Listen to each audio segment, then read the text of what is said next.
Bismillahirrahmanirrahim. Assalamu alaikum students. Today we have lecture number 19 and our topic of discussion is antibiotic resistance. Previous lecture में हमने antibiotics को discuss किया था कि antibiotics क्या है, मेडिसिनल ड्रग्स होती हैं, ठीक है, जो बैक्टीरिया को किल करती हैं या उसकी ग्रोथ को रिटार्ड कर देती हैं। आज हम पढ़ेंगे एंटीबायोटिक रेजिस्टेंस। एंटीबायोटिक रेजिस्टेंस का मतलब है कि जो बैक्टीरिया है वो इसके ख़िलाफ़ मुज़ाहमत हासिल कर लेते हैं, मतलब वो इन एंटीबायोटिक्स से लड़ना शुरू हो जाते हैं। उनका कोई इन एंटीबॉडीज़ का उन बैक्टीरिया पे कोई इफ़ेक्ट नहीं होता। जो एंटीबॉडीज़ हम पहले उन बैक्टीरिया को किल करने के लिए यूज़ करते थे, अब वो बैक्टीरिया जो हैं उन एंटीबायोटिक्स के आदी हो चुके हैं, ठीक है। जब एक बैक्टीरिया बार बार एक्सपोज होता है एक ही तरह की एंटीबॉडी से एक्सपोज होगा तो वो उस एंटीबॉडीज़ पर उसका कोई इफ़ेक्ट नहीं होगा, ठीक है। वो एंटीबॉडीज़ उस बैक्टीरिया पे कोई भी इफ़ेक्ट नहीं करेगी। तो उस बैक्टीरिया को हम कहेंगे कि उसने डेवलप क्या कर लिया, रेजिस्टेंस डेवलप कर लिया उस एंटीबॉडीज़ के अगेंस्ट। अब कैसे रेजिस्टेंस हासिल की है, नंबर ऑफ़ वेज़ हैं, ठीक है, कि कैसे रेजिस्टेंस आई है। Internal mechanism stop the working of antibodies, कि एंटीबॉडीज़ का जो इंटरनल मैकेनिज़्म था उसने काम करना छोड़ दिया है, ट्रांसफ़र करके जीन्स को, ठीक है, जीन्स को ट्रांसफ़र करके responsible for the antibiotic resistance. Use the disease in which they have no efficiency, कि उन डिज़ीज़ को यूज़ करके जिनके उनकी कोई एफिकेंसी नहीं है। मतलब एफिकेंसी का मतलब है कि एंटीबॉडीज़ इफ़ेक्टिव नहीं हैं किनके अगेंस्ट, वायरसेस के अगेंस्ट, ठीक है। वो इन्फेक्शन जो किसी वायरस के अगेंस्ट आया है, ठीक है, तो वो एंटीबॉडीज़ इनके ख़िलाफ़ इफ़ेक्टिव नहीं हैं। अब एंटीबॉडीज़ ने क्या किया है, रेजिस्टेंस हासिल कर लिया, रेजिस्टेंस हो चुके हैं, ठीक है। अब क्या होगा, अब अगर रेजिस्टेंस हो चुके हैं उससे क्या क्या प्रॉब्लम क्रिएट हो सकती है। सबसे बड़ी प्रॉब्लम तो ये है कि जो एंटीबॉडीज़ हम यूज़ करते थे उन बैक्टीरिया को किल करने के लिए, उस जो डिज़ीज़ का के ट्रीटमेंट के लिए, अब वो एंटीबॉडीज़ जाके इफ़ेक्ट नहीं करेगी, ठीक है, उन बैक्टीरिया के ऊपर उनका कोई असर नहीं होगा उन एंटीबॉडीज़ का। तो वो जो डिज़ीज़ थी वो वैसी की वैसी ही रहेगी, उसका ट्रीटमेंट वो एंटीबॉडीज़ नहीं करेंगी, ठीक है। तो जब रेजिस्टेंस बैक्टीरिया है वो ट्रीट होंगे, कैसे ट्रीट होंगे, वो ज़्यादा पावरफुल एंटीबॉडी से, हमें उससे कहीं ज़्यादा पावरफुल एंटीबॉडीज़ देनी पड़ेगी, फिर हम उन बैक्टीरिया को किल कर सकेंगे। अगर उसके बाद some infections do not eliminate even with new antibodies, हम नई एंटीबॉडीज़ को भी इस्तेमाल करते हैं लेकिन फिर भी कुछ इन्फेक्शंस ऐसे हैं जो ख़त्म नहीं होते, ठीक है। इस तरह अगर बैक्टीरिया एंटीबॉडी से रेजिस्टेंस हो जाते हैं तो इससे बहुत से प्रॉब्लम्स क्रिएट हो सकते हैं, ठीक है। इससे हमारा इम्यून सिस्टम वीक हो जाता है क्योंकि हमारे जो एंटीबॉडीज बैक्टीरिया है वो ज़्यादा स्ट्रॉन्ग होते जा रहे हैं, एंटीबॉडीज़ उनके ऊपर कोई इफ़ेक्ट नहीं कर रही। आगे आता है वैक्सीन। वैक्सीन हम यूज़ करते हैं अगर हमने किसी डिज़ीज़ का इलाज करना है तो हम क्या करेंगे, उन्हीं के किल जर्म्स को या वीकेंड जर्म्स को या किल जर्म्स को, उन्हीं जर्म्स को बॉडी के अंदर ऐड करके हम उस डिज़ीज़ का इलाज करते हैं, इसे हम बोलते हैं वैक्सीन, ठीक है। इसकी डेफिनेशन देखें, vaccine is the material containing weakened और killed pathogens and is used to produce immunity to a disease by stimulating the production of antibiotics. कि पैथोजेंस क्या होते हैं, पैथोजेंस कहते हैं कोई भी बैक्टीरिया है, कोई वायरस है या कोई भी माइक्रो ऑर्गेनिज़म है जो क्या करता है, डिज़ीज़ कॉज करता है, उसे हम पैथोजेंस बोलते हैं। तो वैक्सीन वो मटेरियल है जो वीक और किल्ड पैथोजेंस, मतलब बैक्टीरिया, वायरस या माइक्रो ऑर्गेनिज्म किल्ड होते हैं या वीक होते हैं, उनको हम यूज़ करके वैक्सीन बनाते हैं, उन्हीं जिस डिज़ीज़ का हमने इलाज करना है उसी डिज़ीज़ के अगेंस्ट। अब देखें यहाँ पे एक साइंटिस्ट है, एक ब्रिटिश फिजिशियन है, ठीक है, एडवर्ड जेनर। क्या नाम है, एडवर्ड जेनर। उसने क्या किया, 1796 में उसने वैक्सीन तैयार की, किसके अगेंस्ट, स्मॉल पॉक्स के, ठीक है। और उस ज़माने में, एडवर्ड के ज़माने में, स्मॉल पॉक्स एक बहुत ही डेंजरस डिज़ीज़ कंसीडर की जाती थी। इस डिज़ीज़ से ऑन द स्पॉट लोगों की डेथ हो जाती थी, ठीक है, ये बहुत ही डेंजरस इसको माना जाता था। तो एडवर्ड जेनर ने वहाँ पे ऑब्ज़र्व किया, उसने देखा कि दो तरह की डिज़ीज़ थी, वायरल डिज़ीज़ थी, वायरस दो तरह के थे, एक स्मॉल पॉक्स था, दूसरा काउ पॉक्स था। उसने क्या किया, उसने ऑब्ज़र्व किया कि जो काउ पॉक्स वायरस है, जिन लोगों को काउ पॉक्स डिज़ीज़ होती है उनको बाद में स्मॉल पॉक्स नहीं होती, ठीक है।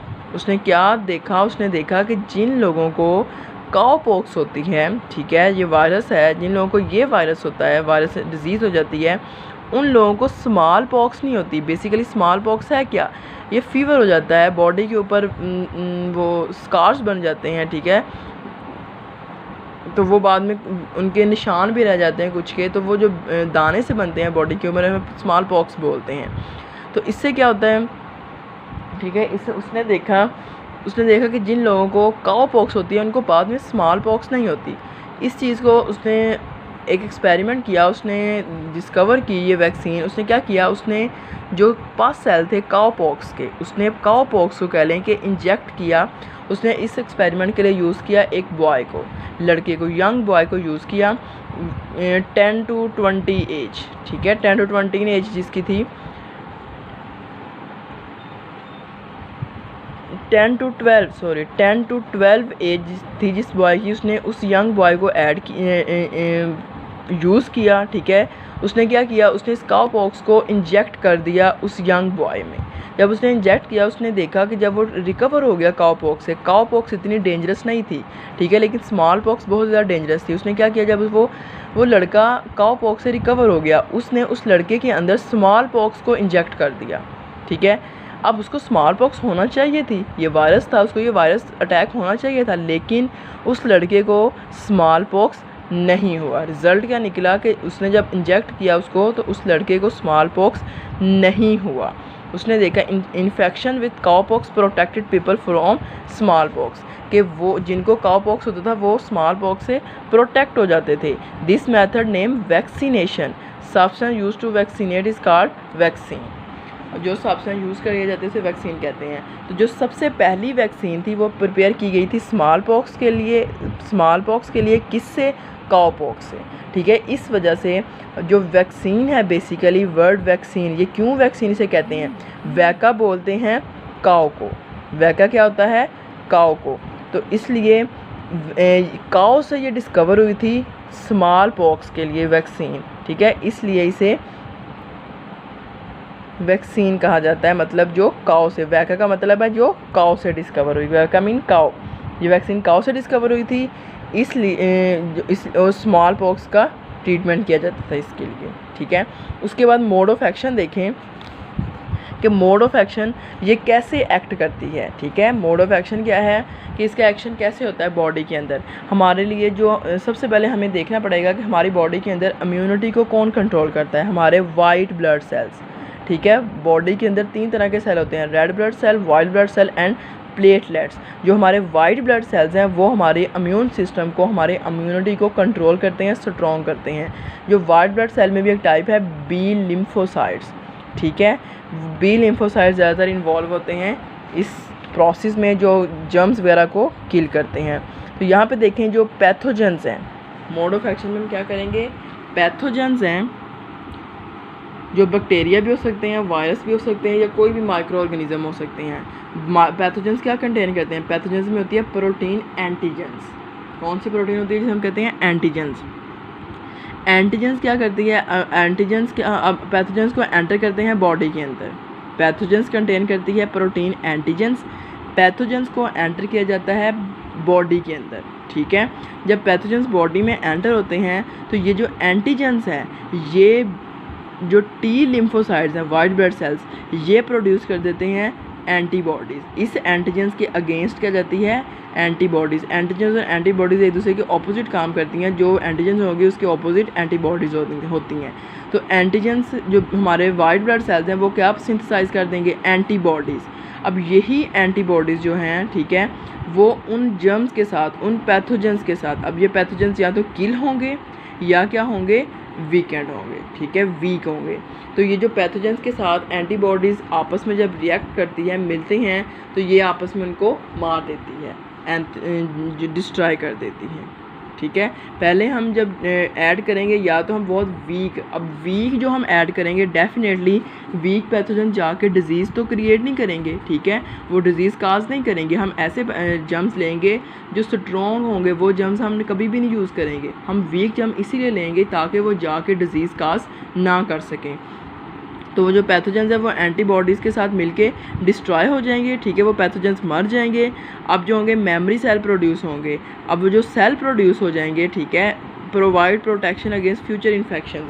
अब फ्यूचर में अगर ये इन्फेक्शन हो जाता है तो हमारे जो वाइट ब्लड सेल्स हैं वो ज़्यादा स्ट्रॉन्ग है इन पैथोजेंस के अगेंस्ट, क्योंकि हमारे जो वाइट ब्लड सेल्स हैं अब उनका होल्ड है, उन्होंने अपना होल्ड कर लिया इस डिज़ीज़ के ख़िलाफ़, क्योंकि ये जर्म्स तो एंटर हुए थे, लेकिन जो वाइट ब्लड सेल्स हैं उन्होंने क्या किया है, इन पे अपना होल्ड कर लिया है। फ्यूचर में अगर ये जर्म्स बॉडी में एंटर होंगे तो वाइट ब्लड सेल्स इनको किल कर देंगे ईजीली। अब देखें, जब वैक्सीन वीकन और dead pathogens introduce into the blood, जब वो ब्लड में इंट्रोड्यूस होंगे, वाइट ब्लड सेल्स जिसमें बी लिम्फोसाइट्स हैं स्टिमुलेटेड प्रोड्यूस करेंगे एंटीबॉडीज़ अगेंस्ट दैम, इनके अगेंस्ट एंटीबॉडीज़ प्रोड्यूस करेंगे। वो एंटीबॉडीज़ प्रोवाइड करेंगी protections if pathogens enter into the blood antibodies kill them, क्योंकि ये ब्लड के अंदर हो रहा है, तो जैसे ये पैथोजेंस ब्लड के अंदर एंटर होंगे, एंटीबॉडीज़ भी ब्लड के अंदर हैं, तो वो एंटीबॉडीज़ इनको किल कर देंगी, ठीक है। तो ये सारा प्रोसेस ये क्या है, मोड ऑफ एक्शन है कि एक वैक्सीन जो है हम कैसे प्रिपेयर करते हैं। वैक्सीन हमेशा किल जर्म से ही वैक्सीनेशन बनाई जाती है, जिसका हमने फॉर एग्जांपल हमने यहाँ पे स्मॉल पॉक्स अगर ले, स्मॉल पॉक्स वाले पैथोजेंस ऐड कर रहे हैं, ठीक है, तो वो स्मॉल पॉक्स वाले पैथोजेंस ही बाद में वैक्सीन के तौर पर एक्ट करेंगे, उन्हीं के अगेंस्ट एंटीबॉडीज़ बनेगी, उन्हीं को हम उन्हीं से मार देते हैं, ठीक है। तो हमारी बॉडी के अंदर इम्यूनिटी आ जाती है, क्योंकि हमारे जो वाइट ब्लड सेल्स हैं वो उन पर पहले ही होल्ड कर चुके होते हैं, टी लिम्फोसाइट्स जिसमें इन्वॉल्व हैं, ठीक है। तो ये मोड ऑफ एक्शन है। बुक से देखें, ये देखें, ये लड़का है जिस पे सबसे पहले वैक्सीनेशन की गई थी, और वैक्सीनेशन के क्या तरीके हैं, या तो इंजेक्शन लगाया जाता है या माउथ और नेज़ल कैविटी जो नोज़ की नाली है, ठीक है, स्प्रे नेज़ल नाक के रास्ते से स्प्रे की जाती है, या माउथ के ज़रिए उसको एज अ लिक्विड फॉर्म में एंटर किया जाता है, ठीक है। तो यहाँ पे आपने रेजिस्टेंस एंटीबायोटिक्स, ये इसको एज अ शॉर्ट क्वेश्चन कर लें, ठीक है, जितना हमने जैसे ये पॉइंट बने हुए हैं ऐसे इसको कर लें कि नंबर ऑफ़ वेज क्या है, अगर हो जाती है तो ये क्या तरीके हैं, इसको ऐसे ही प्रिपेयर कर लें। उसके बाद वैक्सीन ये आपने सारा करना है, ठीक है। ये इंपॉर्टेंट लॉन्ग क्वेश्चन है कि मोड ऑफ एक्शन अकेला भी आ जाता है, ठीक है, डेफिनेशन भी अकेली जाती है कि व्हाट इज़ वैक्सीन्स, तो ये आपने इसका ये डेफिनेशन है यहाँ से लेके यहाँ तक, ठीक है। उसके बाद ये इसका प्रोसेस है कि उसने कैसे किया था बॉय के अंदर, एक यंग बॉय में, उसको ये मोड ऑफ एक्शन है कि ये एंटीजेंस से एंटीबॉडीज़ प्रोड्यूस होती हैं, तो ये वाइट ब्लड सेल्स को कैसे किल करते हैं, ये सारा मोड ऑफ एक्शन वैक्सीनेशन का प्रोसेस है, ठीक है। जैसे अब वैक्सीनेशन की अगर हमने एग्जांपल देनी हो तो वैक्सीनेशन वुपिंग कफ, काली खांसी, ठीक है, उससे अगेंस्ट वैक्सीनेशन आ चुकी है। उसके बाद है स्मॉल पॉक्स के अगेंस्ट वैक्सीनेशन को यूज़ किया जा सकता है, पोलियो की वैक्सीनेशन आ गई है, ठीक है। तो इसकी हम इसको एज अ एग्जांपल लिख सकते हैं, स्मॉल पॉक्स है, पोलियो है, वुपिंग कफ है, ठीक है। ओके, थैंक्स, ये आपने इतना प्रिपेयर करना है।